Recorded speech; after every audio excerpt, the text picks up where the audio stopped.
Madam Clerk, call the meeting to order, please.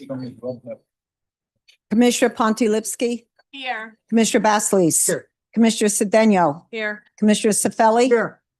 Commissioner Lopez, Commissioner O'Day, Here. Commissioner Rodriguez, Here. Chairman Romano. Here. Please stand for the Pledge of Allegiance. I Pledge allegiance to the flag of the United States of America and to the republic for which stands one nation under God, indivisible. Liberty.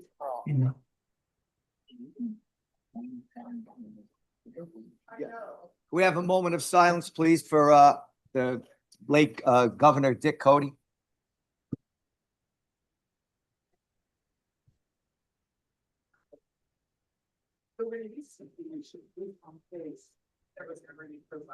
Thank you. He was a good friend to Hudson County. May he rest in peace. Okay, Madam Clerk. Adequate notice of this meeting has been provided as follows. Posting notice of the resolution 801-2026 on the County Commissioners Bulletin Board, first floor Administration Building Annex, Jersey City, New Jersey. Copies of the above mentioned resolution have been sent to the county clerk and the editors of the Kearney Observer and the Star Ledger. Okay, 1 second. We also, our distinguished business administrator, his mother, Abe Anton's mother, passed away. So we'd ask for more silence for her. And also the father of a former commissioner, Anthony Venieri, who served as an assemblyman.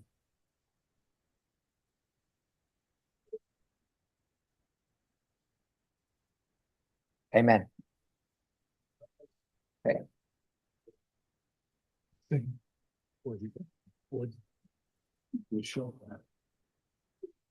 Chairman, should I proceed?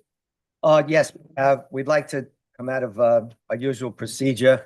We have the pleasure of the Honorable County Executive Craig Guy here would like to speak. County Executive, please come up. Thank you, Chairman. Thank you, Commissioners. Good evening. I'd like to take 2 or 3 minutes of your time tonight to discuss what I think this whole body considers extremely important. The protection of our immigrant citizens, and quite frankly, the protection of everybody in the Hudson County family.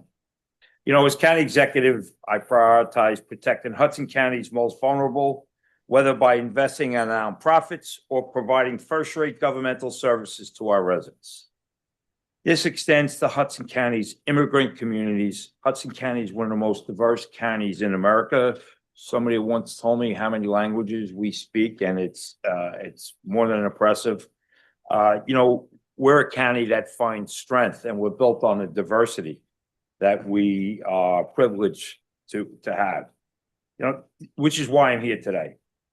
I'm asking you to join with me, and I'm asking to be part of your board in approving with your body an executive order banning federal immigration authorities from county-owned properties. I mean, by now, we've all seen what's gone on in Minneapolis, Chicago, and of course, the United States. This resolution prohibits federal immigration enforcement activities within any Hudson County owned, leased, or operated buildings. This executive order is a commitment to keep our community safe from unlawful federal immigration tactics and to ensure that our residents are safeguarded from harassment and threats. I just want to be a partner of this board's.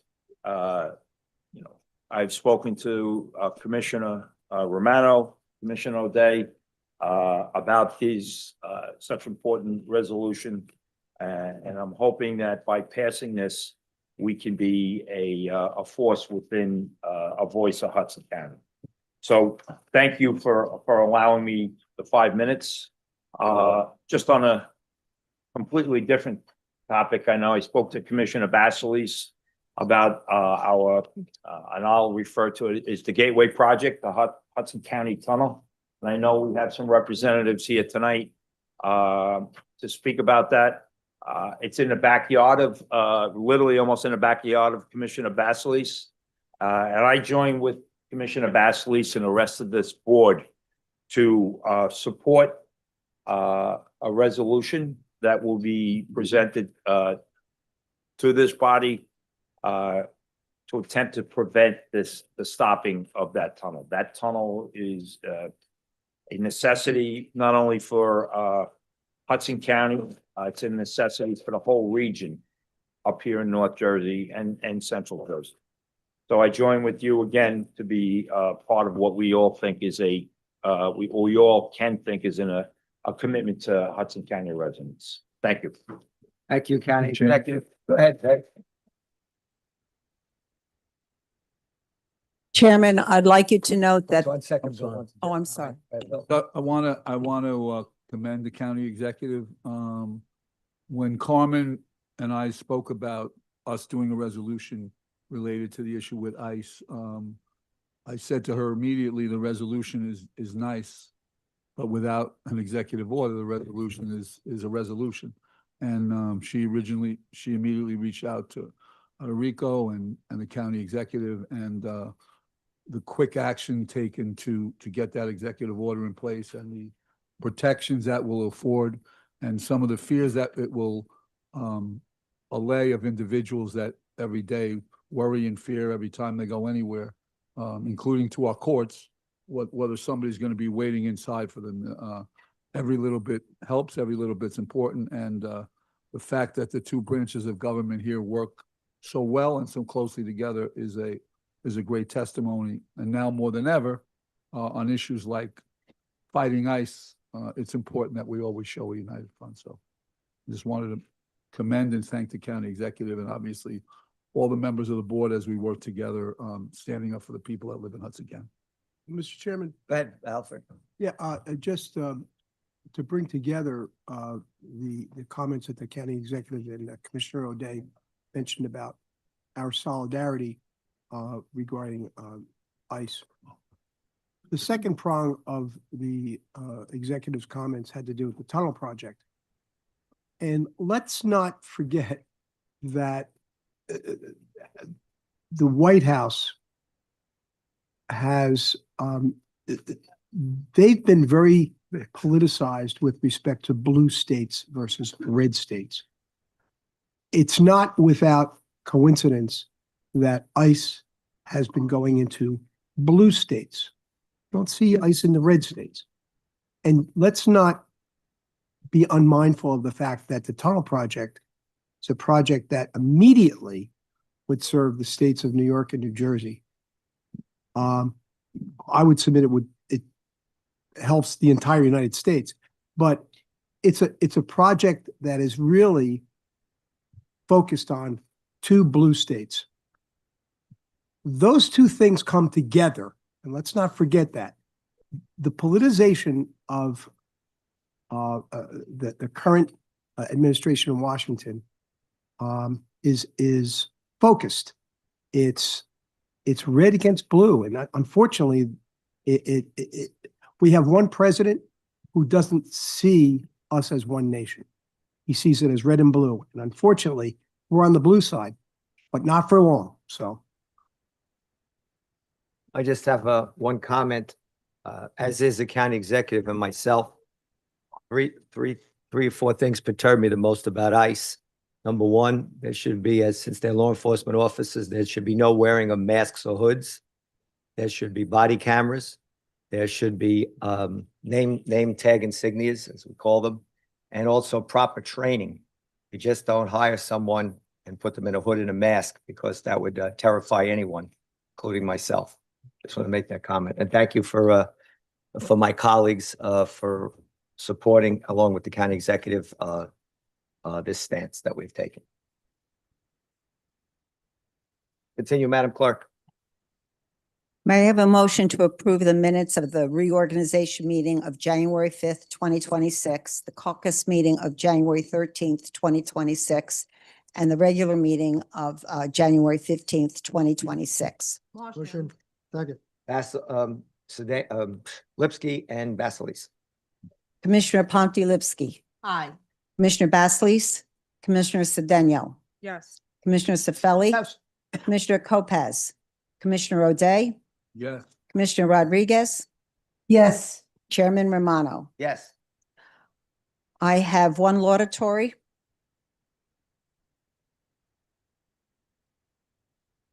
Recognizing January as Muslim Heritage Month in the County of Hudson. Whereas on April 29th, 2023, Governor Philip D. Murphy signed Joint Resolution Number 6 by the Senate and the General Assembly of the State of New Jersey designating the month of January of each year as Muslim Heritage Month. And whereas the Hudson County Board of County Commissioners is proud to recognize and commemorate the monumental achievements of the Muslim community and the desires to recognize the month of January of each year as Muslim Heritage Month.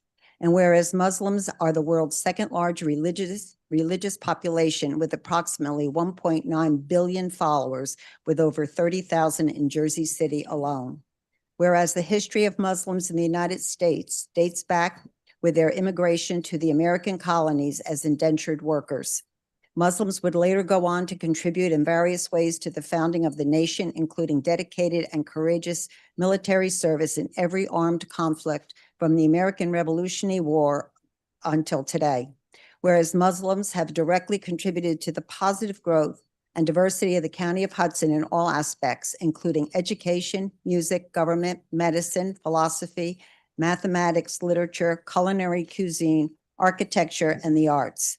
And whereas Muslims strive to promote a mutual understanding between all religious groups and sects while fostering peace, prosperity, and kindness among our communities. And whereas the Hudson County Board of County Commissioners is thankful for the numerous members of the Muslim community who have directly contributed towards the efficient and proper governance across all levels of government. Whereas the County of Hudson also strives to promote diversity and inclusion for all its residents. And whereas there is a need for public education and discourse to promote awareness of the invaluable contributions of the Muslim community to combat religious discrimination and bigotry in our society. Now therefore be it resolved by Hudson County Board of Commissioners as follows. In conjunction with the County Executive Craig Guy, the board hereby proclaims the month of January of each year shall be designated as Muslim Heritage Month in the County of Hudson, State of New Jersey. Sponsor. Second. Commissioner Aye. Pontilivski, Aye. Should be voted. Commissioner Basleys, Yes. Commissioner Cedeno, Yes. Commissioner Sefeli, Yes. Commissioner Lopez, Commissioner O'Day, Yes, and just change the sponsorship to the board of the whole. Board as a whole. as a whole, okay. And Chairman Romano. Yes, and just like. You miss me. And carry that. Oh, I'm sorry. Commissioner Rodriguez. Yes. Just like to say we have some outstanding members of the Muslim community here.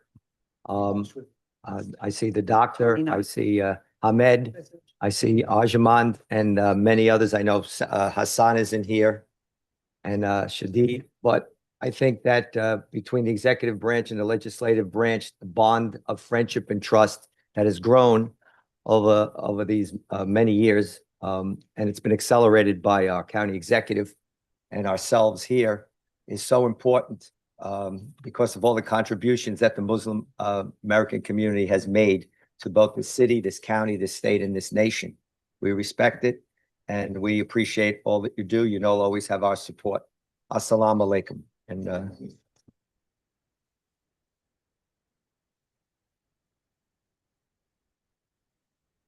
oh, Good evening, Hudson County, Good evening, esteemed Hudson County Executive Craig Guy, Chairperson, Mr. Anthony Romano, Commissioner Bill O'Day, Commissioner Iraida Pontilivski, my ward, Commissioner, and cherished residents of Hudson County. I am Arjuman Juveria. It's a great privilege to address you all today. As a pharmacist, community activist, I have had the honor of receiving the Presidential Lifetime Achievement Award from our former President Joe Biden, the New Jersey Governor's Medallion Award from Governor Phil Murphy, Women of Action Award from Jersey City, and also Daily Point of Light Award founded by our former President George H.W. Bush. Tonight, we come together to commemorate the proclamation of Muslim Heritage Month in Hudson County, on occasion rich with meaning. This event embodies our shared dedication to acknowledging the invaluable contributions of the Muslim community to our society. I extend my heartfelt welcome to community leaders, respected imams, mosque board members, and every one of you present today. Your participation highlights our collective commitment to fostering a vibrant and inclusive atmosphere. Over the past year, I undertook a journey across Hudson County, reaching out to all 12 towns to advocate for the approval of this significant bill. Through persistent emails, personal visits, and discussions with local officials, I emphasized the importance of recognizing Muslim Heritage Month. I'm proud to announce that we achieved success in 10 out of 12 towns. This year, through constructive discussions with our Commissioner Bill O'Day and our Executive Craig Guy, we have made substantial progress. Today, we celebrate this achievement, reflecting our dedication to understanding and inclusivity in our communities. I want to express my deep appreciation to Commissioner Bill O'Day for your unwavering support and for leading this initiative. And also all commissioners, your commitment to diversity and inclusion is a cornerstone of our community. As we gather here, let's remember that our celebration extends far beyond these walls. It echoes throughout Jersey City, across Hudson County, and resonates in the hearts of those listening throughout our state and nation. Let this proclamation send a clear message. We honor our past, celebrate our present, and look forward to a future enriched by diversity and mutual respect. Muslim Heritage Month invites us to reflect on a significant impact of the Muslim community on our culture, economy, and social fabric. It's a moment to recognize the essential roles Muslims have played and continue to play in shaping our society. I'm thrilled to announce my involvement in a lot of events which I did in Jersey City. My goal is to unify all Muslims under one roof, regardless of whether your mosque is in Greenville or downtown or in Heights. We are all part of the vibrant community, filled with doctors, engineers, community leaders, pharmacists, and many more professionals. Thank you. Let's work to build bridges, foster dialogue, and create a society where every culture is recognized and valued.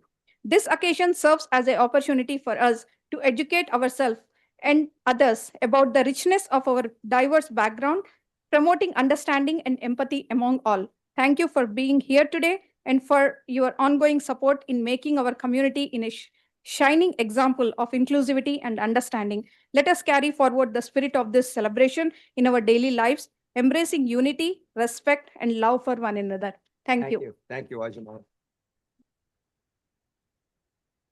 Well, what we'll do, we'll ask all members of the Muslim community to come up and stand in front, and we'll take a photo. County Executive Guy, would you come back here with us too? Can you read the names? And we'll read the names as you're coming up. There's certificates for Mohammed Riaz, Mohammed Hassan Chowdhury, if you're here. Mohammed Jafar, Mir Abdul Sattar. I'll give them to you. Mohammed. Line them up, right, Steve? Yeah, right in Line 'em front, and we'll be behind with the county. Mohammed Arshad Iman Gabir, Hussan Kolani, Abul Shakil Bayag, Amjad Ali, Ahmed Daoud,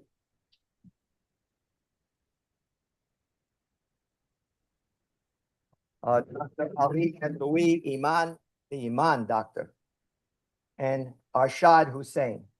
Thank you all to give out.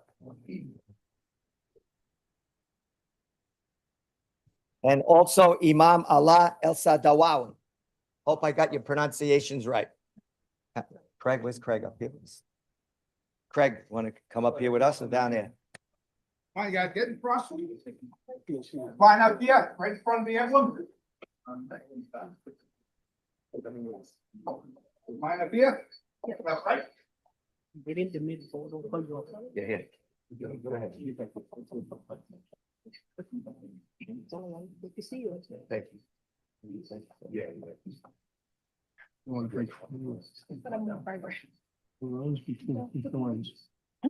Oh, the proclamation. Yeah, give it.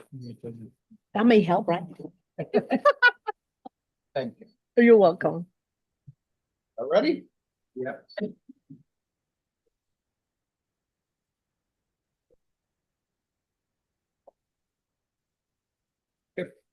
Good job.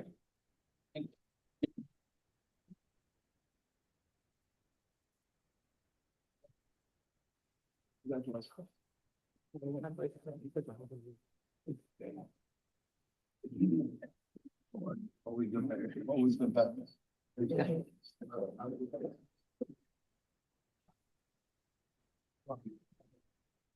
My friend, take care. Thank you very much. Thank you. Yes. Please regards to Sam Akbar Hassan. A pleasure. Good. And then let me know about that. Okay, before we continue, I have to say, and I'm sure the executive branch agrees with the legislative branch. We had a snowstorm, probably one of the biggest in years. And some of the cities required extra assistance, especially Jersey City. And I think that there was a combination of our OEM with Junior Ferranti, but the two directors of Parks and Buildings and Roads and their supervisor under them, Wally Wolf. But I think a round of applause for Jonathan DiFilippo and Denise D'Alessandro for the work that they've done.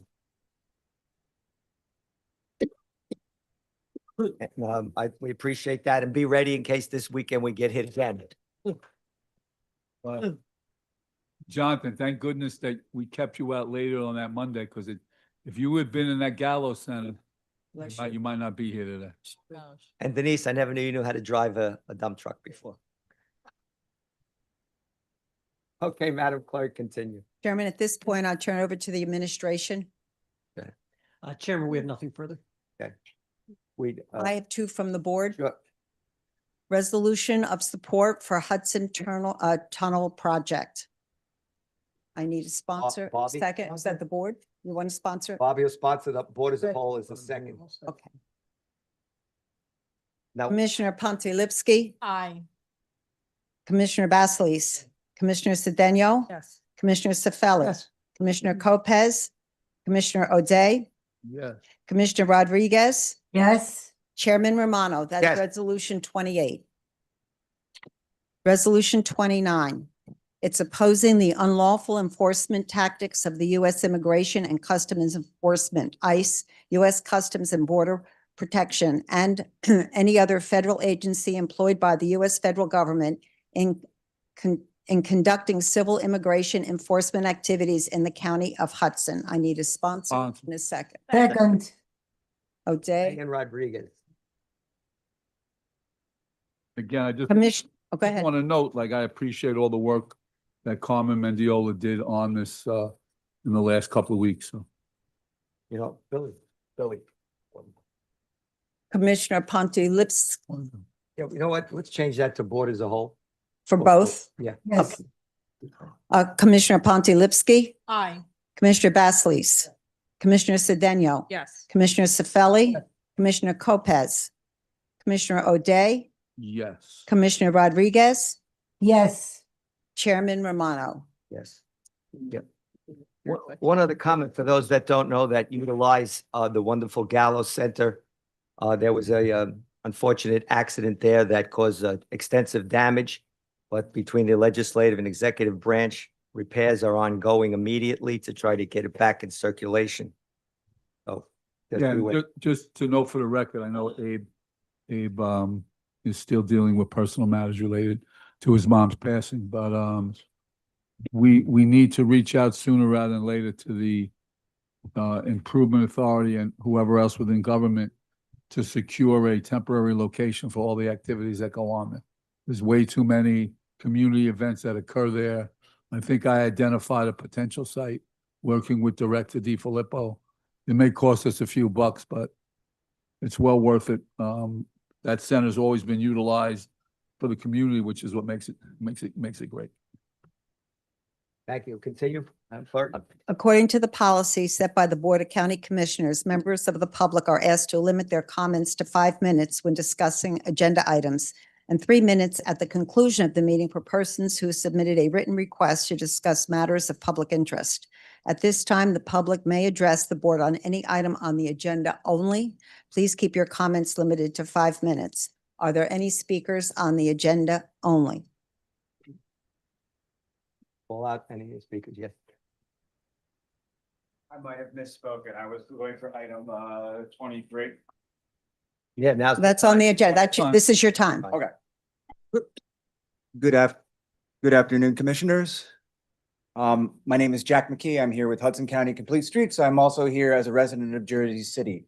I am here to encourage you to approve item number 23, which is a study for JFK Bus Rapid Transit. Our county has a lot of great transportation networks, north to south, a little bit inland off the coast. That's a weak spot. When I was just to illustrate how this can affect daily lives, I had to go to Union City the other day and I asked someone, hey, I have to go to Union City. What would you recommend? And the answer was don't. And that's just the reality. JFK Bus Rapid Transit can connect the different communities in our county. It can encourage people to explore towns that they might not have otherwise done. And it encourages people to visit here as a tourist-friendly location where you can explore multiple municipalities. I don't think I need to stress this. I think everyone knows what it is. I've made my point. I think it's good for the county and this is peanuts compared to what we'll get. I will say one thing that I've been thinking about a lot with transit and transit projects. So often we talk about the cost. And I want to focus on the value. And for me, value, I can identify value. If I took something away, there would be big problems. You know, a lot of times we look at systems like PATH. I know that's not your purview. Hudson Bergen Light Rail, NJ Transit buses, all these, and we focus on the cost, but we don't focus on the cost to not do it. And I will say that pretty much as a student of history and politics and a graduate of Rutgers, I've looked at a lot of our history and particularly infrastructure history, and not a single project started with anything else. Very ambitious projects. They all started with, it's impossible, it can't be done, it's too expensive, it's not the right time, it's not the right thing. And now each and every one of these projects, bridges, tunnels, everything, now it's unthinkable to exist in this area without the PATH tunnels, without the Newark Bay Bridge, without the Lincoln Tunnel. So I know this is just the first step, but I encourage you to do more, faster, whatever you can do. Thank you for your time. Thank you, sir. Sir, did you identify yourself? My name is Jack McKee, MCKEE, with Hudson County Complete Streets. Thank you, Thank Jack. Thank you. Dave Drummer, I don't see Francesca here today.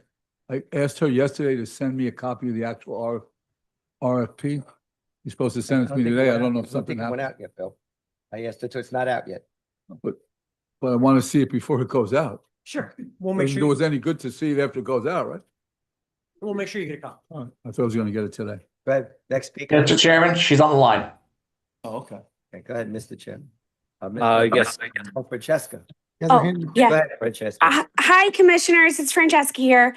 Yeah, Commissioner, the law department needs to review it fully before I can share it, before I'd like to share it in case there's going to be any more tweaks. But as always, the commissioners will see the RFP before it goes out to the public. Thank you, Francesca. You're welcome. Continue, next speaker. Thank you, Mark Bloomberg from West New York.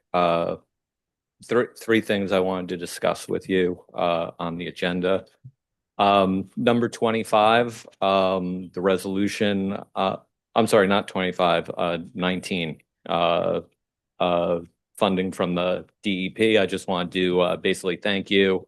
I understand that this is money that's going towards Braddock Park and the nature trail, and just wanted to say thanks for pushing this forward. Looking forward to having public meetings on it to get public feedback and make that a great project. Item 8I, I'd like some clarification what the equipment is and how it will be utilized. I'd previously spoken with this group about license plate readers and cameras, and it's just unclear from just a short bullet item what this is potentially. So if I could get more clarification on that. And then Lastly, I'd like to speak a little bit further about the county executive order and the resolution related to that. You know, and I'm thankful, but at the same time, I know it was a brief statement. Does it include does it include county parks as well? Because we know that ICE has been staging in Braddock Park, so our parks need to be protected. And beyond that, I'm kind of wondering, you know, what took you so long to get to this point? You've had residents coming since this summer, warning you about ICE, asking you to do more. So Mayor Solomon came into office, and one of the first things he did was sign a similar order. The state legislator just passed something last week, and you guys are just getting to the table now. Two weeks ago, Commissioner Cifelli, during his comments, was like, about ICE, was like, yeah, somebody needs to do something about this. And I walked out of here thinking, why isn't it you guys? So Well, it is. we need you. It is now. Done today. And I'm saying, what took you so long? And this isn't enough, because if you don't think the tactics that we've seen in other parts of the country aren't going to come here, particularly to North Hudson, you're wrong about it. There's a whole lot more that we need to do to protect people, as far as signage, letting them know their rights, providing help for families impacted that have family members down at Delaney. You know, people who can't make their rent, they've lost their primary breadwinners. We have to think about funding to help people. And, you know, what did we do during the coronavirus pandemic? We got together, we got food out to people, we got stuff done.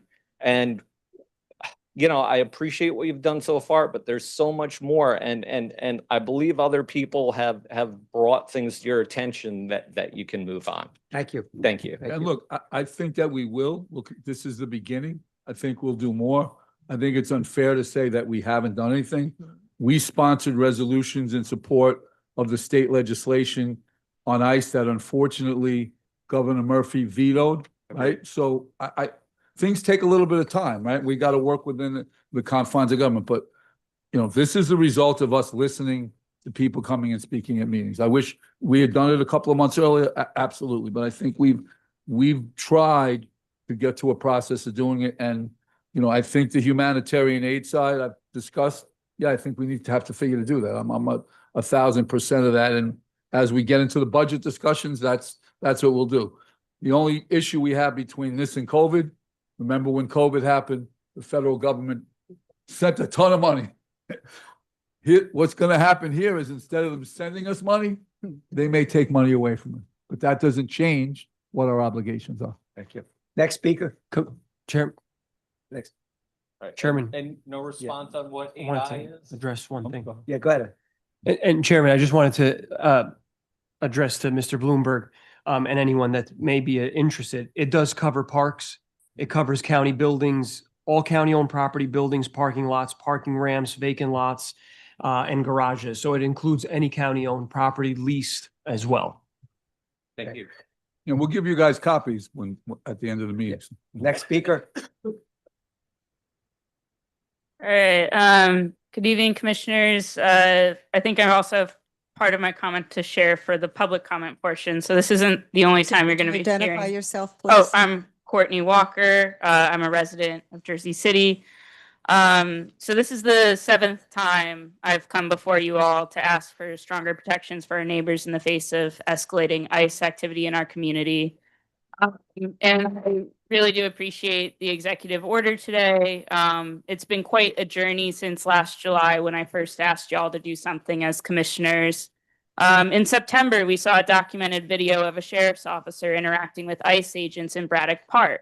In December, there were 2 additional ICE sightings in Braddock Park, both documented on social media. ICE has pulled Hudson County residents off NJ Transit buses on their way to work. A Union City resident died while in ICE custody. Children in our community are now so afraid that they believe they need to carry proof of citizenship with them at all times. Before this meeting, I wrote that the county's response to this has been mild, and I would still feel that way today. Again, I've been coming here since July. I've been asking for mask bans since July. I've been asking for the county to ban ICE from using county property since July. And I appreciate the work that you all have done. I appreciate that government moves slow, but I'm really frustrated as a citizen that lack of transparency with this particular executive order before the meeting, and that it's announced. We as citizens don't have the proper time to address it. We haven't seen it in writing. It's not published online anywhere. It was just announced today. I understand we're going to get a copy. And I really do appreciate it, and I appreciate the transparency that's been given by the county so far. But I need y'all to do this where you're not procrastinating and pulling all-nighters before the project deadline is due. We've talked about being proactive, and we've talked about being reactive, and the county consistently is reactive. And it shouldn't take deaths of a Hudson County resident or deaths in Minneapolis for the county to protect its citizens, because kids came to the last meeting saying they were scared and they needed to carry their passport cards around with them. It shouldn't have gotten to that point. And trust is something that you have to build. And once trust is lost, it takes a while to build it back, and you have to do more. And that is my thing today. And I appreciate that you are being transparent with this and you are going to provide a copy, but I'm just saying that there has been a lot of trust that needs to be built up with the public, because it has been months. So thank you. And I will save the rest of my comments for public comment. Thank Give you a you. copy now, so if you want to look at it. Next speaker. No,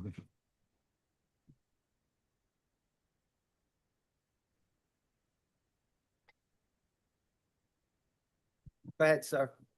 Yeah, thank you. My name is Ryan, Hudson County resident for over a decade. I've spoken to y'all about ICE before. I'm here to do it again. I was a little late tonight. I just came from Greenville. We did a walk in the neighborhood where our hotline has gotten some calls about ICE activity in the area. There was a father outside of a daycare center about a week ago who was kidnapped after dropping his child off. And now the mother is naturally very frightened to send her kid to school. And this is just one example of countless, across the city and across the county. And I share the sentiments, and I can appreciate how it may feel frustrating on your end getting flack for this, but we have been asking for months for action. And so I'd like to, if it's okay, ask a couple questions to just understand, because I don't have. You could do it after the meeting with, this is Okay, your time to speak. great. Can I also have a copy of the What?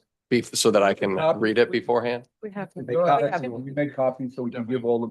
It's hard to comment on something that I haven't agree. had the opportunity to read I agree. beforehand. I agree. I would just say this, and I'll talk more about this once I've had the opportunity to read it. But the time for symbolic gestures, proclamations is gone. I appreciate the opposition to ICE's activities here. I appreciate the formal recognition that some of their tactics are wrong. And we need a formal plan, and we need action to actually do something about it, because they are already here. They are kidnapping dozens of our neighbors already, and we know that it can escalate. We've seen what that looks like already. So I'll pause. Can I ask a question, Chairman? And maybe the speaker can help me with this. My understanding is that. Could you please use the mic for our recorder? When ICE comes into a city, a town, a neighborhood, that they don't normally give a courtesy call to the local police agencies, whether it be the city police or the sheriff's office or the state police. They just come unannounced. You alluded to the fact that you have a grassroots organization where you keep watch to see if there's any ICE action in the neighborhoods. Is there some, now that we have this resolution or the executive order, is there some communication nexus that can be made between grassroots organizations like yourself directly, like a hotline, directly to the Hudson County Sheriff's Office. That's an infrastructure, I think, that goes to what you're saying is you have to have a coordination now. Yeah, I mean, I'll say this. First of all, it's not me. I'm part of a No, I much understand, but- larger group, but yeah, I mean, I came here months ago when you were passing the ITA resolution. I came here a couple weeks ago to push for a mask ban and among other things, you know, Courtney could speak about the Oprah request she's put in. It seems like there have been more interactions between ICE and the Hudson County Sheriff than we've been able to get information about. So I think transparency and communication is a two-way street, but I've been offering for months now to have that conversation. And I think any formal plan should involve folks who are on the ground doing the work. Well, now that we have an executive order in place, I think it's appropriate that we have a hard line between the community-based groups and our traditional law enforcement, the sheriff's office, in order to know when ICE is in the neighborhood. Because my understanding is ICE isn't that transparent. They just come, they don't alert the locals. Yeah, and that's why it is important to build community and build trust, like Courtney was alluding to, so that folks know who they can reach out to and know who they can trust. Okay, So, thank you. yeah. Thank you. Where can I grab Next that speaker, copy? please. So what I would suggest additionally is now that we'll be adopting a resolution, is that the chair name a committee of the membership of the board, and that committee have ongoing meetings and discussions with the advocates, so we can look at developing policies besides what we adopted, right? Like, it struck me over and over when you talk about humanitarian aid. We need to provide humanitarian aid. I've known people who the breadwinner in the family's gone, and what can we do for them? And so that touches me. And you know, the one of the prior speakers spoke about what we did during COVID. Again, this is all going to be on our dime, right? But it doesn't mean any less that we have an obligation for those individuals. So the only way we're going to get that program, and you have people like Jerice who worked and lived through that, and Frank Mazza, but that just doesn't happen, right? Just don't wave a wand and it happens. So I think that the chair should name a committee. That committee should meet with yourself, with the group of advocates, bring other groups in, because who are the individuals going to be to provide the food to those individuals or other things that they might need? So like, it's a plan, right? It's not the work. Right. We could do, hey, we want to do this, everybody. And then you're right. You're here 6 months more and we're still talking about a good idea. So I think this resolution sets up a creation of a committee that works with the executive to talk about a lot of the other issues outside of just trying to stop ICE from doing what they're not supposed to do and dealing with the poor people that are affected by it. Thank you. Next speaker. Good evening. Is this working? I don't know. My name is Beverly Brown Rouge. I'm the Financial Justice Program Director for New Jersey Citizen Action. We're a statewide nonprofit organization advocating for financial, social, and racial justice. I'm here today. I'm also I'm a resident of Hudson County and have lived in Jersey City for 31 years. And I'm here today both as a resident and on behalf of New Jersey Citizen Action in solidarity with the immigrant community, people of color, and with all residents who've been victims of illegal, violent, and immoral attacks by the United States Immigration and Customs Enforcement, commonly known as ICE.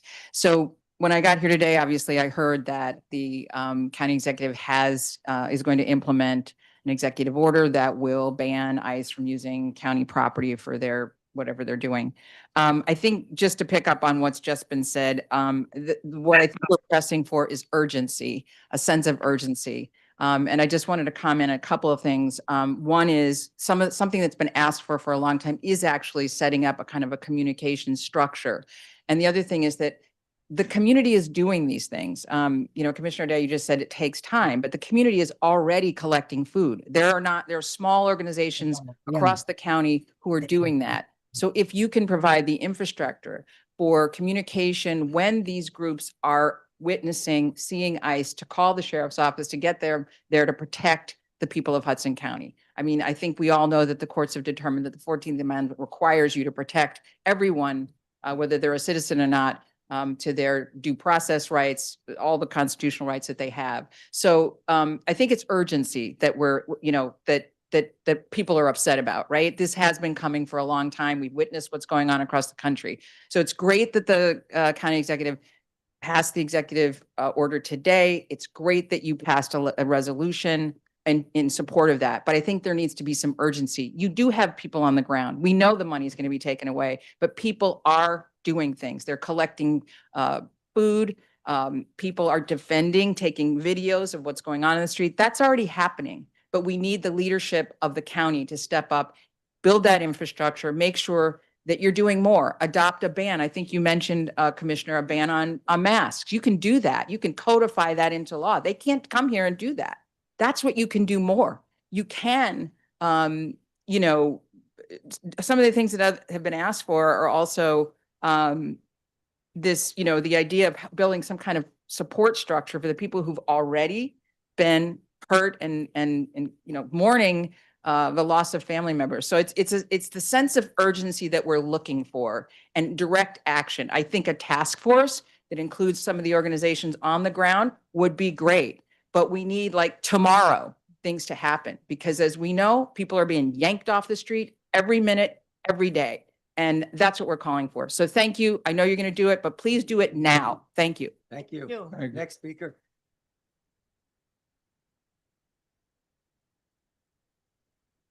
Hi, my name is Robert Fu. I live in Jersey City. And I just want to, I want to thank the committee for its resolution to ban ICE from using county properties, county facilities. Along with the earlier speakers, I would like to ask you to do more and have a greater sense of urgency. I just want to share a personal experience I had in Braddock Park on December 28th. I was personally assaulted by a federal agent while trying to filming a kidnapping along with other observers from the group Estamos Unidos. Without any warning, I was shoved hard backwards onto the pavement. Very luckily, I wasn't hurt. In the same action, we saw 3 random people grabbed while they waited for a bus, apparently because they looked Latin. I don't want to over dramatize my experience because it's not nearly as bad as countless others. Again, I want to thank you for what you've done, and I want to urge you to do more. Thanks. Thank you, sir. Next speaker.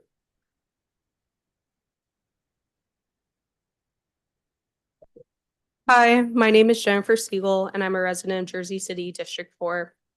I'm here today because I'm deeply upset by the lack of urgency and care displayed from this board regarding ICE activity in Hudson County. I do appreciate the resolution today, but frankly, this is too little, too late. And it doesn't do nearly enough. For example, where is the financial support for families impacted by ICE?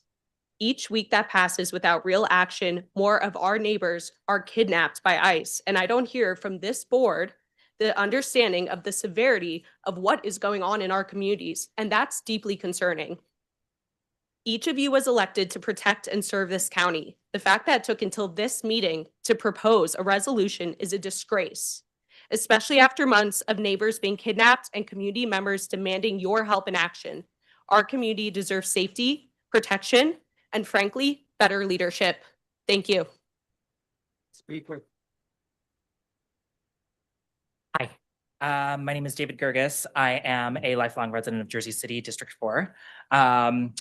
I echo a lot of the sentiments that were shared throughout this evening. I think urgency is a huge part of why a lot of us are here today, and why a lot of us have been here for months.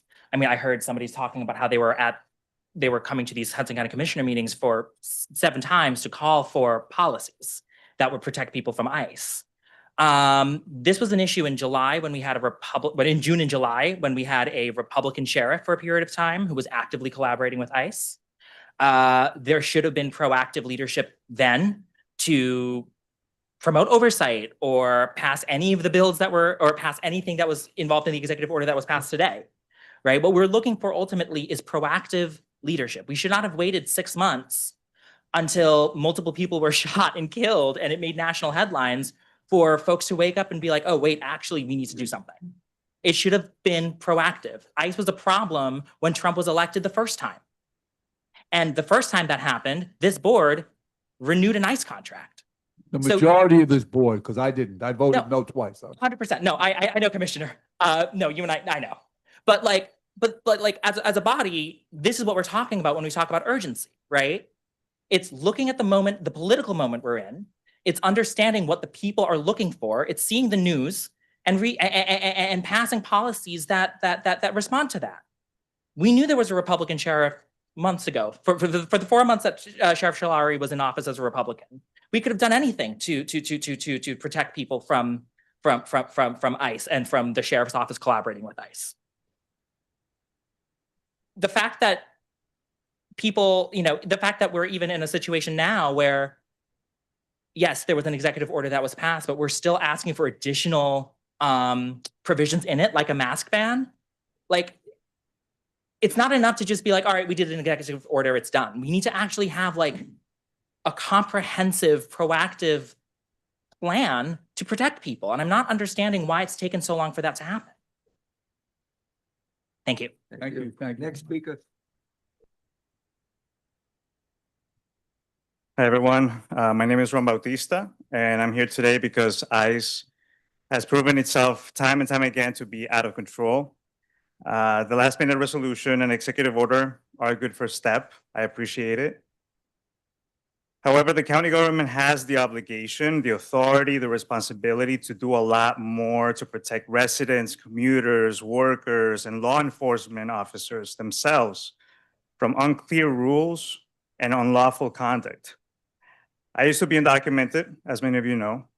I'm now a US citizen. I know deeply what it means to look over your shoulder with fear. That's why I'm urging the current Board of Commissioners to pass and put together a civil rights protection plan. First, the commissioners should introduce and pass a county ordinance clarifying what New Jersey law already requires, that county law enforcement must act when mandatory arrest crimes occur, and that federal employment status does not change arrest obligations when the crime is occurring. These crimes include assault, unlawful restraint, and criminal trespass after denial of consent. This ordinance would not create a new authority. It would codify and clarify existing state law so county law enforcement can train intentionally, prepare confidently, and proactively protect everyone's rights without hesitation or confusion. Second, county sheriff officers must be clearly empowered to enforce consent and trespass rules. That includes requiring a judicial warrant for entry into non-public spaces such as secure transit areas, county facilities like the ones you just mentioned, hospitals or offices, and enforcing property law when access is denied. That is not obstruction, that is constitutional governance. Third, the commissioners should immediately begin building an active accountability framework, as it was stated earlier too, with different advocates. Through a resolution, the Board of Commissioners should request that the Hudson County Prosecutor's Office designate a liaison to review allegations involving federal agents operating in the county. Prosecutors decide the charges, not the politicians. And this process respects that independence while ensuring seriousness and consistency. None of these proposals are radical. In fact, it is settled law. What's missing is clarity and preparation at the county level. Leadership really, it means standing up for the rule of law, even when it is uncomfortable. And I understand that we're in an uncomfortable situation with the federal government. I hope you will work together with the advocates, especially the ones that stood up today and have stood up for the past month since July, to take steps necessary to protect everyone's civil rights. Thank you. Thank you. Next speaker. Oh. So I had given Courtney just a piece of paper to just take the names and phone numbers of the advocates that spoke here today.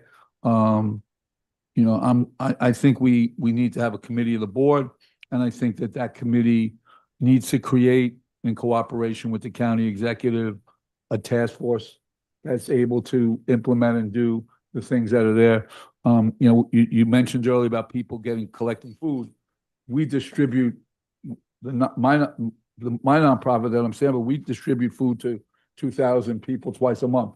But we got to make sure we're distributing it to people that may fall in this category and who may be afraid to go wait on a line to get the food. So we need to work to figure how we make sure that we use the network that you have to do it. So I'm prepared, and Carmen Mendiola has been texting me throughout this. She's been great because she's very passionate about the issue. So if you get us that list, I will put together a resolution for next meeting to create a task force, which I hope and I believe, of course, will be done in cooperation with the executive branch, because legislatively, without the executive support on all these issues, is not going to bring back the results that we need to have Next speaker. with urgency. Next speaker. My name is Jack McKee, representing. I'm out. You spoke. Oh, so It's you like a spoke guy that already. spoke a little while ago. Yeah. What I left early, so I have time to give another No, comment. no, you have to wait till the other people speak. Oh, okay. After other people speak, and then we go to a closed session, the next part of the meeting. Go ahead. Hi, my name is Mary Chifatelli. I live in Weehawken. This may seem like a small thing compared to what's been everyone's been speaking about, but I wanted to speak about item number 26, and that's about this loan agreement for the gun mount in James Braddock Park. Yes. I just saw the resolution on the way in, so I think I understand that you want to extend this loan for another 3 years to have this presented in the Right. park. What number was that? Belongs to a museum. Is it It's 20? on loan. It's on loan, right? On And so you want to museum. extend the loan and to have it there. No money involved. Okay, yeah, it's not the money that I find disturbing, but I grew up just north of the park in Cliffside Park, actually. But to me, it's always Hudson County Park. But we're talking about James Braddock Park. For those who don't know, there is a big piece of artillery, I guess, that's displayed in the center of the park in the traffic circle. And every time I go through the park, and other people I know the same thing, I find it very disturbing and jarring. It's mounted on a base that's inscribed with the word freedom. It's not identified in any way. I just saw in the resolution as I came in for the first time that it's supposedly dedicated to Vietnam vets. And I don't know whose freedom we're talking about regarding that conflict, but I don't really understand the connections. But anyway, whenever I come through that park and I see this gun pointing at us and we're driving, especially when you're driving towards it, two things come to mind all the time. One is that the number one cause of death of American children is gun violence. So it seems most inappropriate for it to be there. And also that we're living in such an increasingly violent and militarized country that we should take every opportunity to turn down the temperature wherever and whenever and wherever we can. I'm heartened to hear your comments and intentions regarding ICE and their tactics. I think it's all related. So I want to urge you to let this loan just expire for this gun in the middle of the park, and or at least postpone the decision and maybe have some more public input. Off the top of my head, as I said, this is fresh to me as of today. Perhaps a competition of Hudson County artists for another kind of interpretation for the word freedom, and or a dedication to Vietnam veterans. So I urge you to change direction on renewing this loan. I feel we all need to tone everything down, tone it down, disarm, demilitarize the park, and display a symbol that expresses unity and peace and justice and, yes, freedom. That makes sense. Thank you. Thank you. Madam Clerk, continue. Yeah, I have one that I have to read into the record. She signed up, but she's sick. Okay. Good evening, Commissioners. My name is Diane Steen. I'm a resident of Bayonne. Thank you for your opportunity to speak today. Our country is in serious trouble. Federal agents gun down people in the streets. They keep files on protesters in an effort to make the case, the using of the First Amendment rights, a testament to being a domestic terrorist. ICE practices have created a situation where parents are afraid to pick up their kids from school, and parents are afraid that their parents will be taken away. It's up to all of us to show the same humanity, courage, and decency of the people of Minneapolis. Because these tactics are not quite unique to Minneapolis, Hudson County, because of our demographics, political orientation, and demonstrated moral compass, is a target. And it's already happening here. Just in December, there were at least 30 ICE abductions of our neighbors here. Earlier this month, 68-year-old Union City resident Luis Yanez Cruz died in ICE custody. We must be prepared for this assault on our neighbors and our democracy to expand. As Hudson County residents, we will do our part to provide food, diapers, and other necessary mutual aid to our neighbors who fear leaving their homes to go to work. We will organize to ensure that if ICE is in the area, children will be safely escorted home from school. We will loudly and lawfully inform people when ICE is spotted so people can protect themselves. This is what neighbors do for each other. As county commissioners, you are in a unique position to do all of this and more. You can show the community and the world that Hudson County is as strong as Minneapolis. The county must institute and publicize the following policies to protect our neighbors and our democracy. Ensure that law enforcement make themselves known by banning masks and requiring identification when engaged in enforcement activities. Ban ICE from county-owned property. They should not be permitted to use our property for staging and processing. Train county employees on immigrant protections and build a know your rights outreach and legal support system. Establish a systematic way of supporting families who lose their primary breadwinners. Each of these policies have been instituted by other local governments from California to right here in Hudson County. This is a moment that requires all of us to stand up and defend our neighbors, our community, and our democracy. I implore you to use your position to stand with us in this struggle. Thank you, Diane Steen. Thank you. Continue, Madam Clerk. I think that's the last speaker we have on the agenda items. So may I have a motion to approve all the items on the, Mr. McKay talk for one. No, he just went. oh, I'm sorry. He just went already. I'm gonna be incredibly brief. Yeah, go ahead, let him go. Come on, one speaker. Jack McKee, once again, speaking only for myself, no organization. I encourage all of you to adopt whatever suggestions came from those that spoke before me. I understand that politics is about compromise and, a good compromise, everyone walks away unhappy. But the reality is there are some things that are so foundational to who we are as an individual, as a community, that it is an acid test when it comes to things like this. And I encourage you to make it difficult for ICE and Homeland Security in any way possible. The idea of we don't want to escalate this, we don't want to make this worse, that ship has sailed, and we are dealing with a violent group of people that I don't think they have any respect for the documents that brought a lot of people in this into public service. So whatever was recommended, please adopt that. It has been escalated. There is nothing we can do except show strength and protect our neighbors. And I'm sure you'll do the right thing. Thank you. Thank you, Jack. Continue Thank to you. Vote, Madam. Oh, go ahead. Sorry. Hi, my name is Eleni Beja, and I'm a Hoboken resident. Thanks for the opportunity to speak and gain a better understanding of your specific intentions in your role as county stewards regarding effective and enforceable measures we can take. I do appreciate the executive order prohibiting federal agencies operating on city property, if I understand that, or on county property. And that's if I'm understanding what was introduced earlier correctly. That is obviously that is in the public good.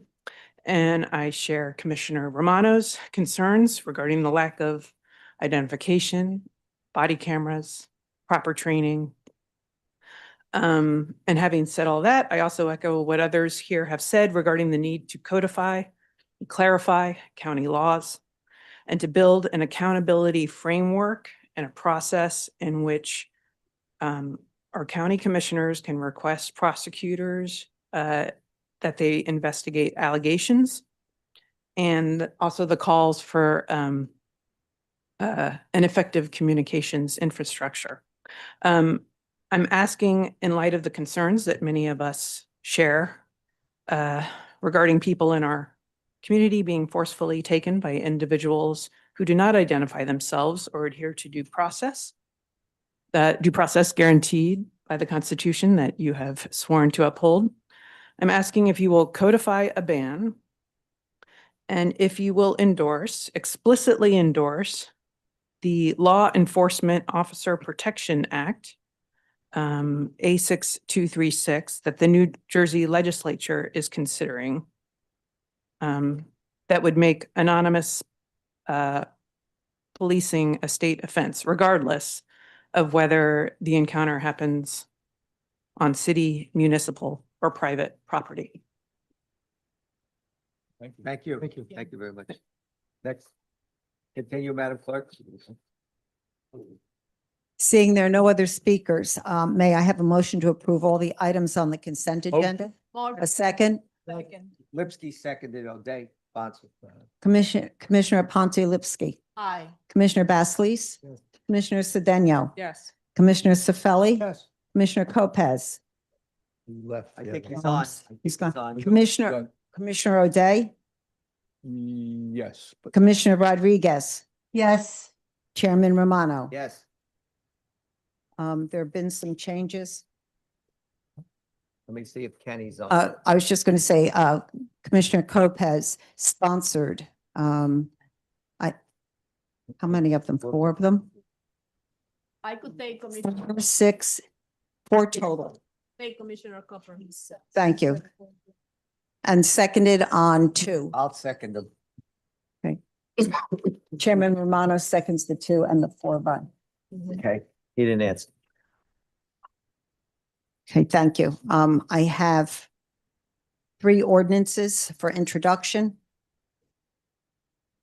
I-1, Roads and Public Property, and ordinance amending Chapter 200, Article 27, where the administrative code to establish traffic calming devices on Hoboken Avenue and Central Avenue in Jersey City.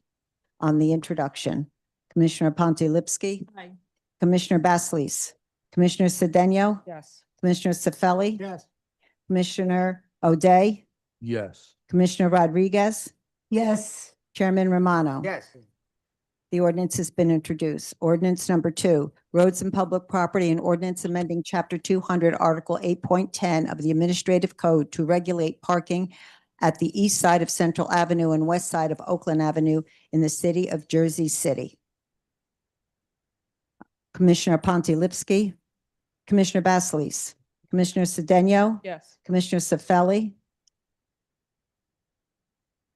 Commissioner O'Day. Yes. Commissioner Rodriguez. Yes. Chairman Romano. Yes. The ordinance has been introduced. Ordinance 3, Roads and Public Property, and ordinance amending Chapter 200, Article 17 of the Administrative Code to establish a regulation for one loading zone on Hudson Street between 2nd Street and 3rd Street in the city of Hoboken. Commissioner Ponte Lipsky. Aye. Commissioner Basleys. Commissioner Cedeno. Yes. Commissioner Sefeli. Yes. Commissioner Lopez. Commissioner O'Day. Yes. Commissioner Rodriguez. Yes. Chairman Romano. Yes. The ordinance has been introduced. There are no ordinances for second reading. This is the time fixed for public hearing. This concludes the items on the business on today's agenda. Are there any comments from the commissioners on the business of the board? Hearing I none. just want to make one comment. I want to thank the sheriff's office for the services that they continue to do for this county. It's appreciated. Go ahead. Are there any comments from the chief of staff to the county executive? Okay. This is the time for persons who submitted a timely written request to address the board on any matter of public interest. Please remember to limit your comments to 3 minutes. The first one that signed up, it was Raymond Mitchell. Ray? He's not here. Next one is Rashida Jackson. Rashida? She's not here. Not here. Maurice Raymaker.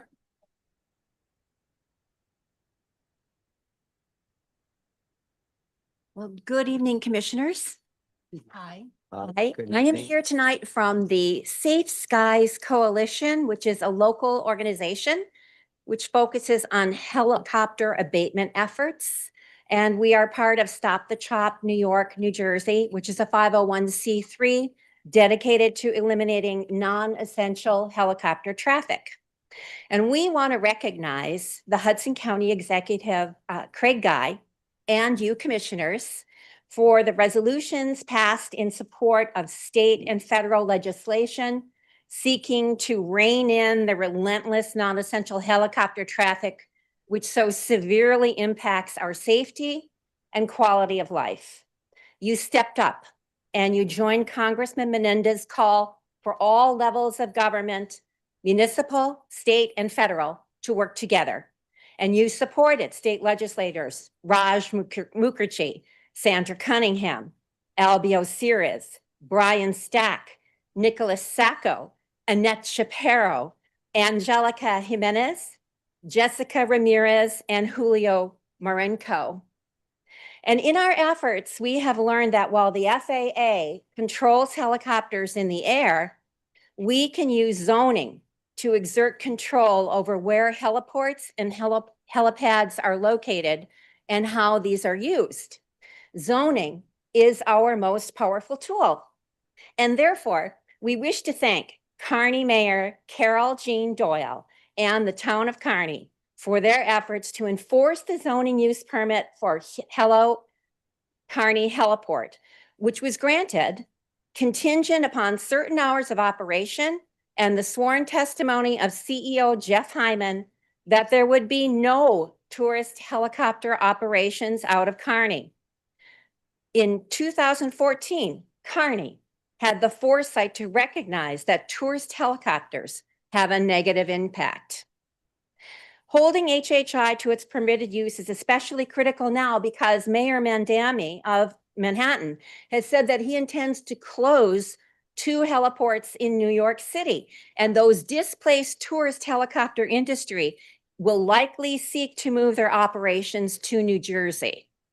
Therefore, we respectfully request that each municipality in Hudson County use the zoning to protect their communities to the best of their ability.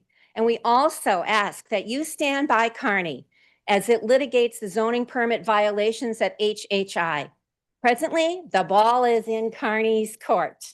The next hearing is scheduled for February the 5th, and we are confident that by standing together across all levels of government, we will solve this problem. Go Kearney. Thanks. Thank you. Thank you. Nope.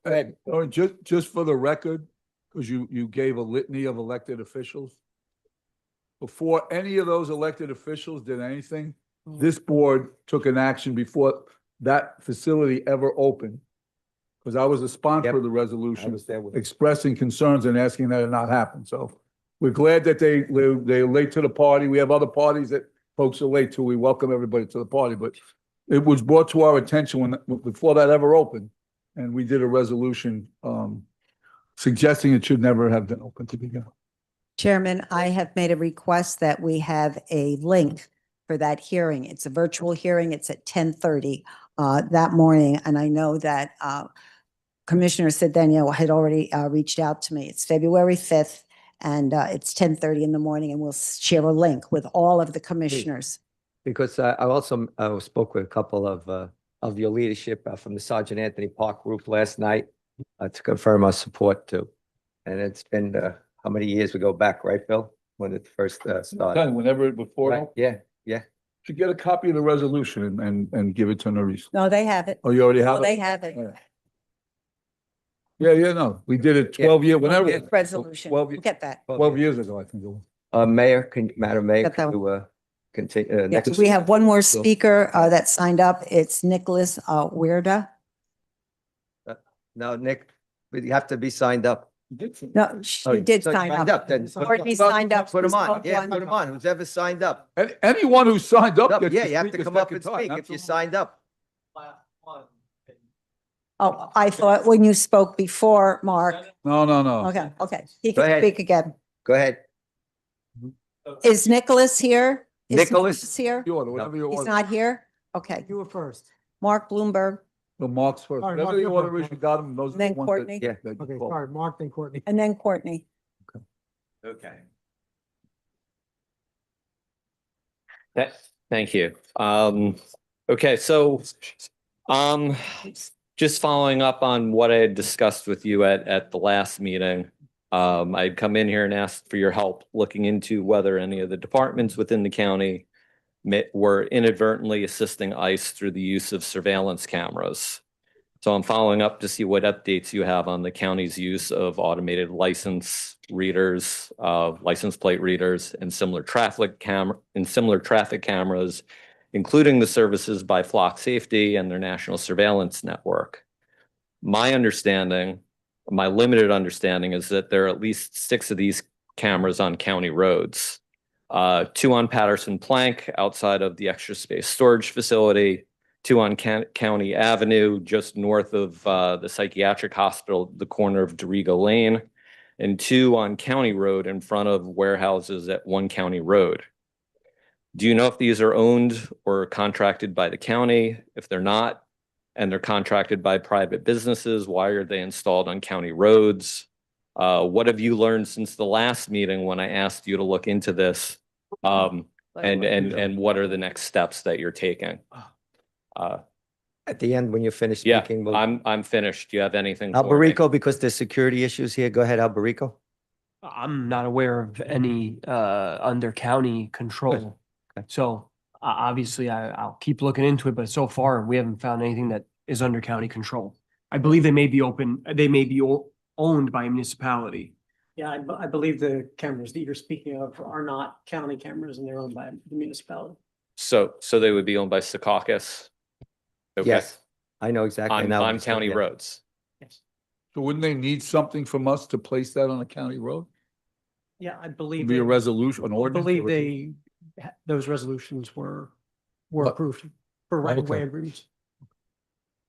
So you're saying we authorize the placement of them? Yeah, in order for them to do that, we would have to authorize that through a right of way agreement.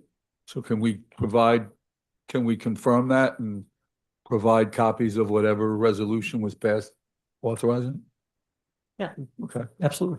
Yeah, I mean, considering that they may be sharing this information nationally and ICE might have access to it, and considering what we've been discussing here today about proactively looking into things and having some urgency around this, it's. And at a minimum, we should now require them to certify that they will not, or am not, are not, and will not. I mean, we don't know how we get the are not, but that they will not.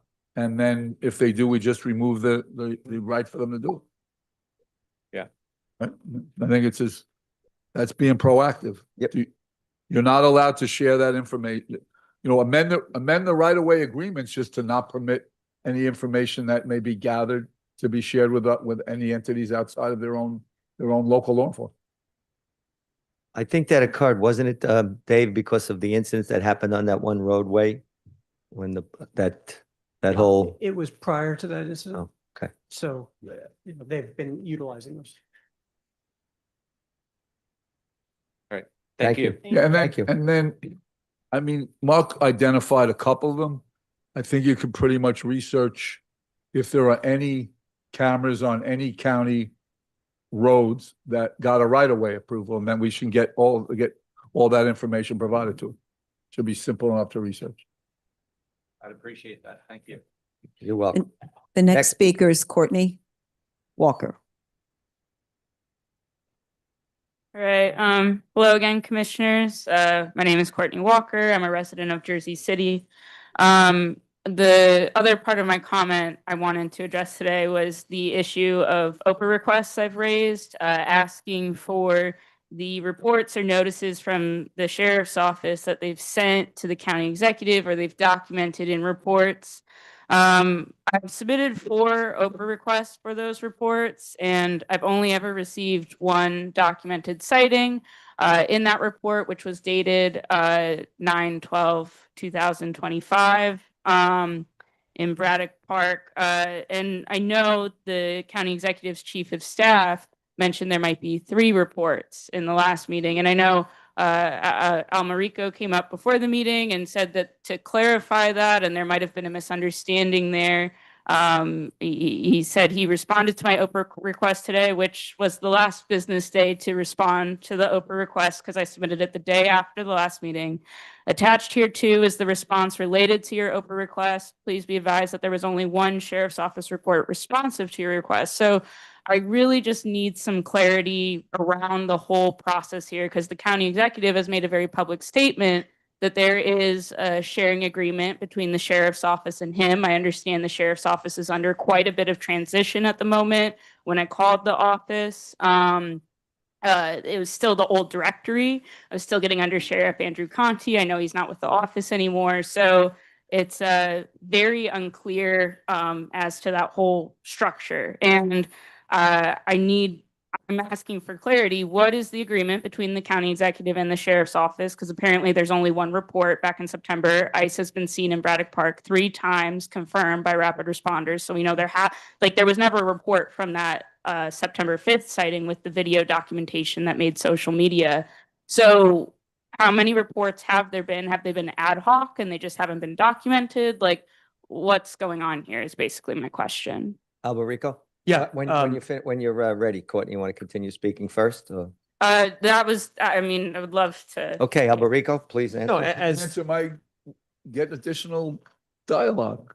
Right? Depends what his, I said, whatever answer he gives may cause you to have additional. Yeah. Yeah, and as we discussed before the meeting, we can't speak as to what the previous sheriff's office administration documented or did not document. We can only rely on actual records.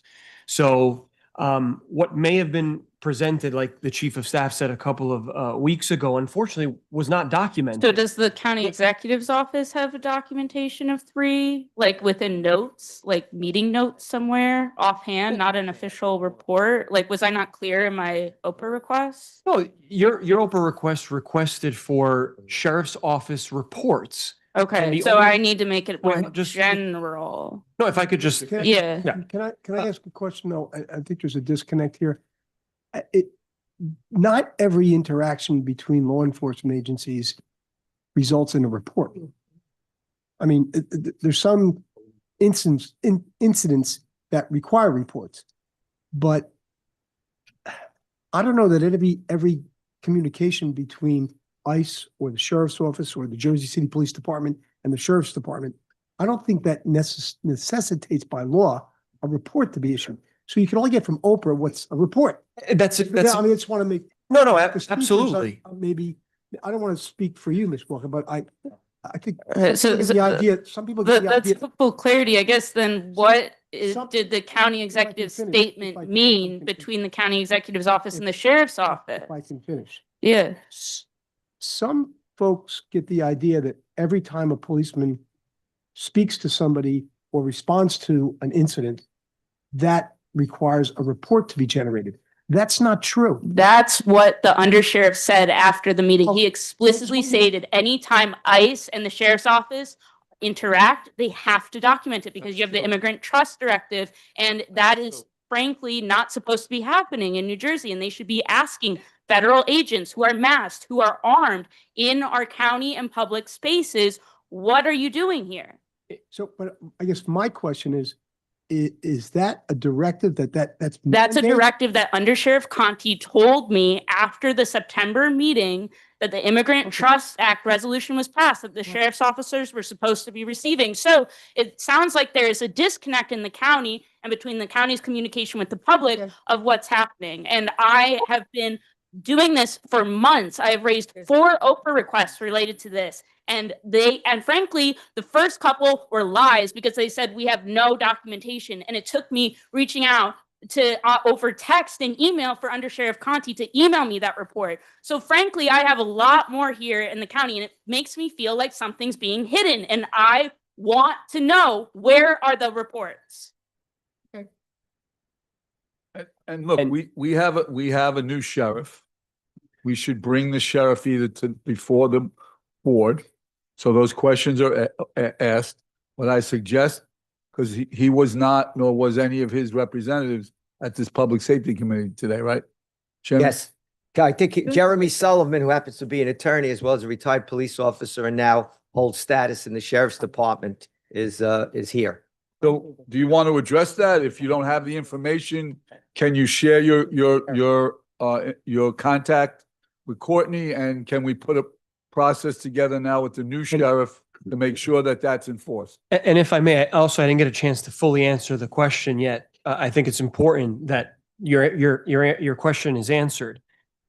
Obviously, as Commissioner Cifelli said, an Oprah request can only be asked to a record.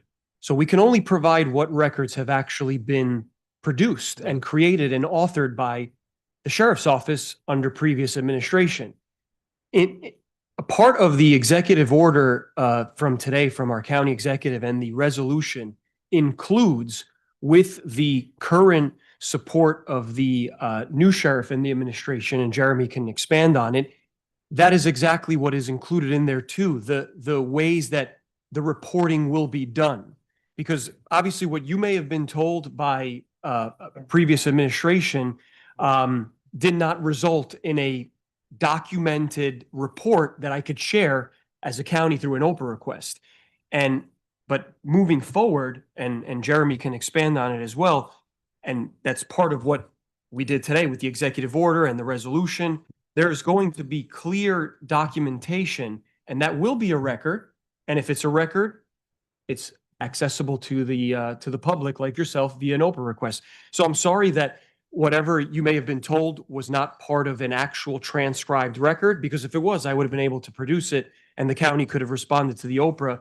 But besides what we gave you already, I think it was twice, because Jeremy had produced it prior when he was county adjuster.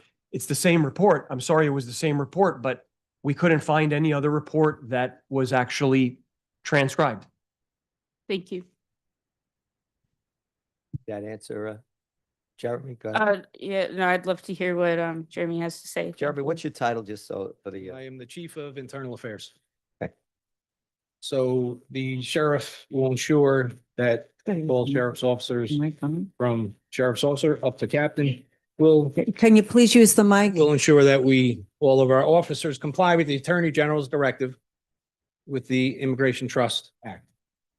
So any interaction that a county sheriff's officer has with an outside agency, so not within municipalities, within Hudson County, any outside agency, will be documented in a report, memorialized. This way we know, the commissioners know, sheriff knows what's going on, who's acting in our community. That's it, plain and simple. So we will have, I cannot speak to what was before. Moving forward, we will have a policy out. Everybody will know, the officers will know, the supervisors will know how to act and what is expected. Okay. And that policy is written in the executive order from today, or is it coming in another? No, document? the sheriff's office is a constitutional office and a law enforcement agency, so that will be there in policy.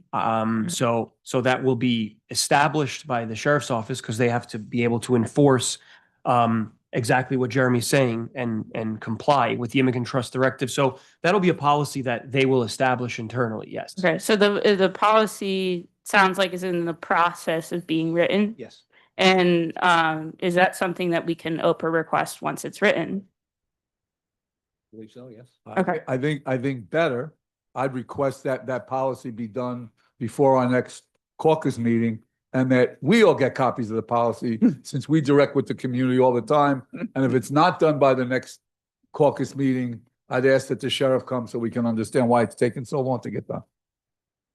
Yeah, that would be incredibly helpful, and I think clear up a lot of confusion of what that back and forth dialogue just was. So, and the 4 Oprah requests of wasted time on your end and my time as well. This is not my full-time job, so. Thanks, Court. We appreciate go the ahead. part-time. Go ahead. We appreciate it as a part-time job that you don't get. Thanks. I don't get paid, so, you know. All right. I know you do it from your heart. In terms of, I don't want to deviate that topic because we need to get together and like Commissioner, they say, and to make a, a committee to work with you guys directly and being as transparency as possible. But I want to talk about food. Miss Toon is here, so I'm so glad. At my church, we doing the food, distribution. So I want to talk to you before you leave to see how you're doing it, how we could help you to get food for the people that need it. Yeah, absolutely. And I can connect you with the network of, there's been incredible volunteers on the ground who have been connected with the families impacted, primarily families who have loved ones at Delaney Hall in Newark. There has been a grocery store gift card program set up so that these families, people can donate their funds to this thing. I've donated personal funds and given gift cards to folks. So yeah, happy to connect with you on the please. efforts there. Yep. Thank you. And Courtney in Hoboken, we have two going on, St. Francis Food Pantry and also with the Hoboken Community Center. So if you need anything, let me know. Thank you. I appreciate that. Thank you, Courtney. Thank you. And if you could get me that list, because I Yeah. want to share it with Carmen before I leave. Thank you. Chairman, there's no further business to come before the board. I'll look for a motion to adjourn. Motion, all in favor? Aye. You listed, hold on. Had you called in to be a speaker? Oh, whoa. I'm going nowhere. Hold on. Who else signed up as a I didn't speaker? go. Who else had signed up as a speaker? They're allowed to speak again. What other names are on the list? Not just those two. Anyone who signed up as a speaker are allowed to speak They on the list? twice. Yes. Go ahead, if They they signed up. They haven't do. changed that rule yet. No, they All right, haven't. last two, go ahead. I'll be quick. I'm Beverly Brown Ridge, New Jersey Citizen Action resident of Jersey City. I just wanted to reiterate the need, I think you just demonstrated right now, the need for the county to help coordinate these different activities that are going on.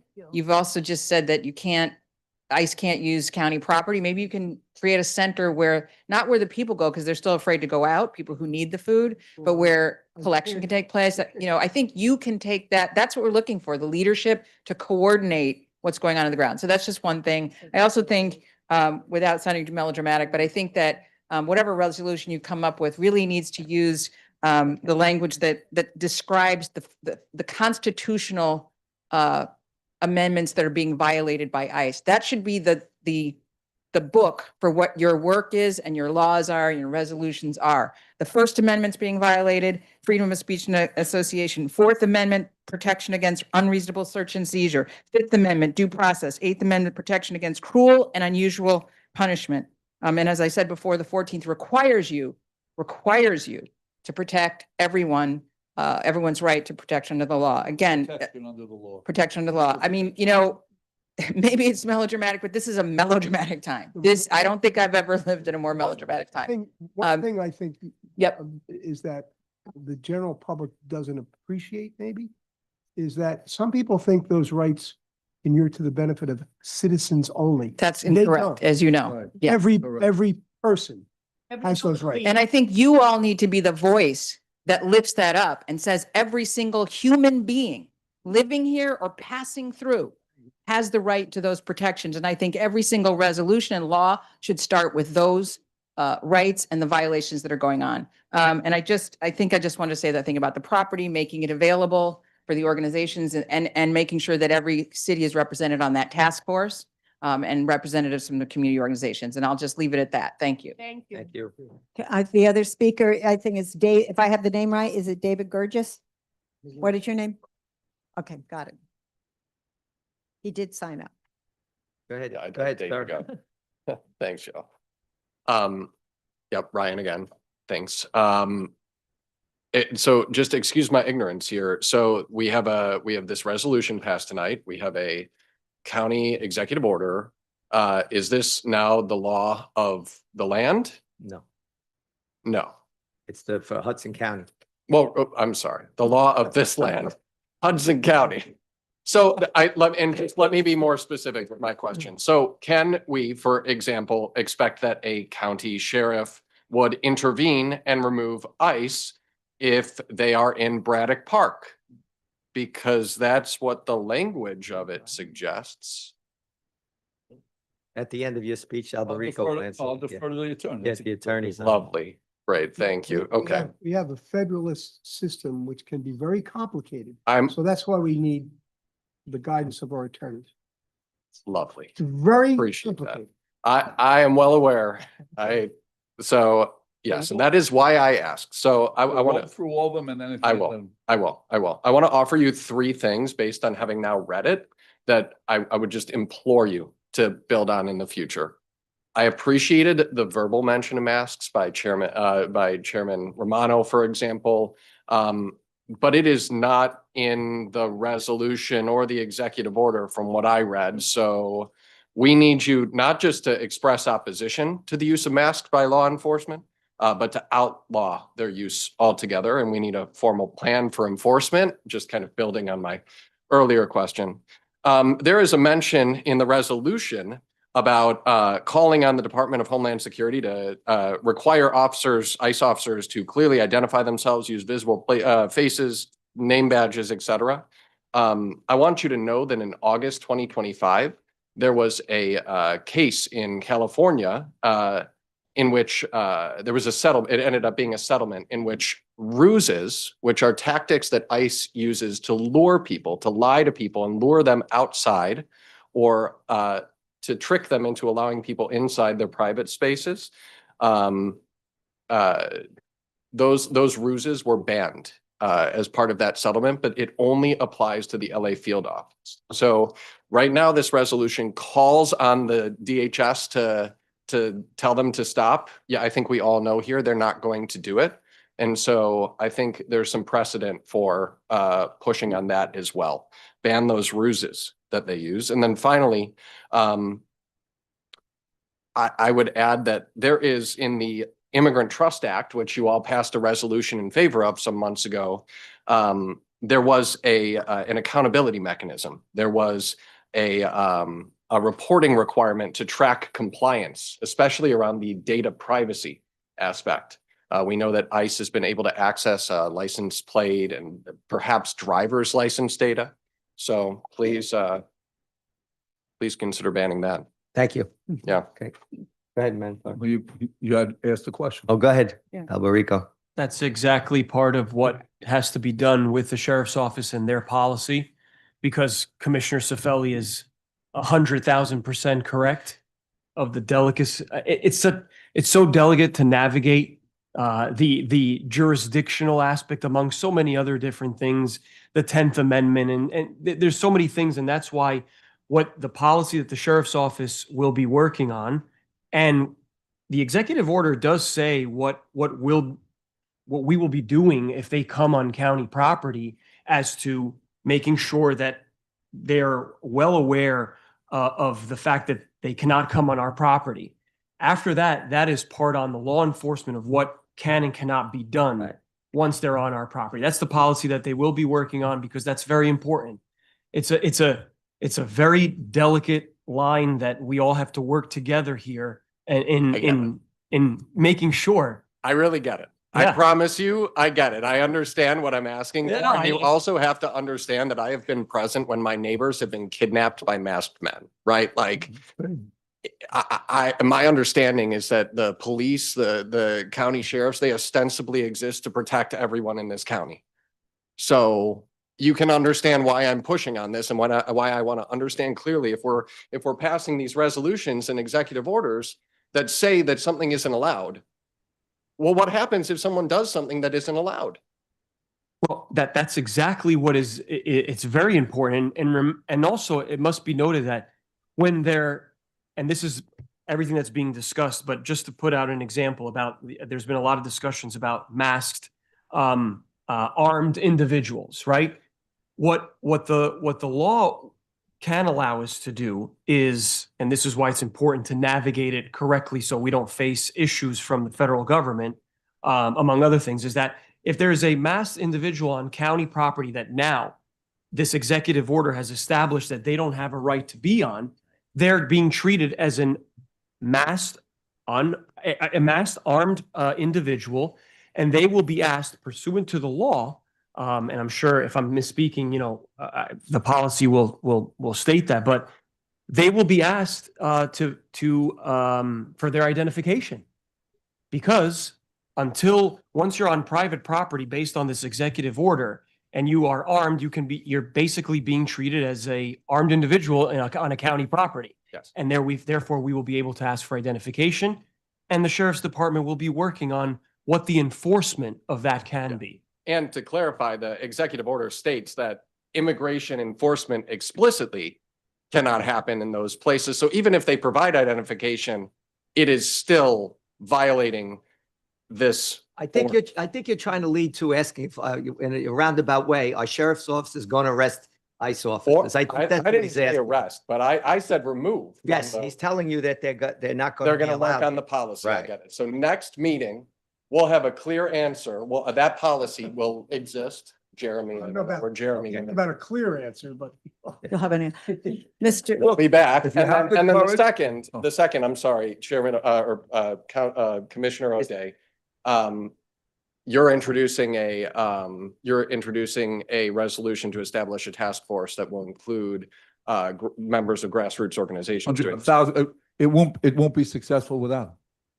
Pretty clear, right? And Pretty clear. will there You be guys any- are better at it than anyone up here and probably anyone within the government. No disrespect to anyone else, but yes, I think its success to be a real task force is critical, and that's why I had Portland take a lot of names and phone numbers down. We'll put that together with members of. And I think at the end of the day, when the most sense would just be that we talk to the county exec and we just have one task force, not that we have a task force, and then he has a task force. That doesn't, we're all on the same page. I 2017, want to get his. we weren't on the attention. same page. 2020, we weren't on the same page. Now I think we're all on the same page. Yes, Mayor Doyle. Okay. Are we done, Commissioner? I don't want to interrupt Commissioner O'Day. No, Dave, you gentlemen. Go ahead. Okay. We have one more speaker, Rebecca Zach, and she wanted to speak I have on a Resolution question. 28. I have a question. Yes. Yes. Question. Now, will we be able to disseminate this resolution and executive order through our municipalities? In order to educate these Go people? out tomorrow. Going out We tomorrow. get out tomorrow. Going out tomorrow. Okay. Once ahead, it's Ms. signed, we can do it. What? Go ahead, Smith. Ms. Zach, go My ahead. name is Rebecca Zach. I'm the Senior Director of Government and Community Affairs. And I just want to say there's so many people in this room that I just Zoom with. And so I get to see them in person and it's just enjoyable. So I just wanted to Better say, way, way to go. I just wanted to say thank you for that. So, and I just want to take a moment. I'm from the Gateway Development Commission. I'm the Senior Director of Government and Community Affairs. There are a few people besides my father and Bob Basleys that I talk to more in any given week, giving updates. I just want to thank the county executive. I want to thank every member on this body right now for supporting the Hudson Tunnel project. We are at a critical moment that you can all appreciate. We have hundreds of millions of dollars of construction happening on both sides of the river and in the river. So we all know that this is a vital project to keep going. I cannot tell you how much the Gateway Development Commission appreciates all of your support and being vocal about it. If we need to come back to the well again, we will. And I know it is incredibly heartening to see Jersey stand behind us. I know this has been a vital project for all of you for decades, and that ARC scar still stings. But I just want to tell you that we are here and we will fight until the very end to make this happen. you. Thank you very much. Thank you very, very much. Motion to adjourn. I'll have a motion. Is there a second? All in favor? Aye. Meeting's adjourned. Who handles the bus going to the Four of us. That's it. Hey,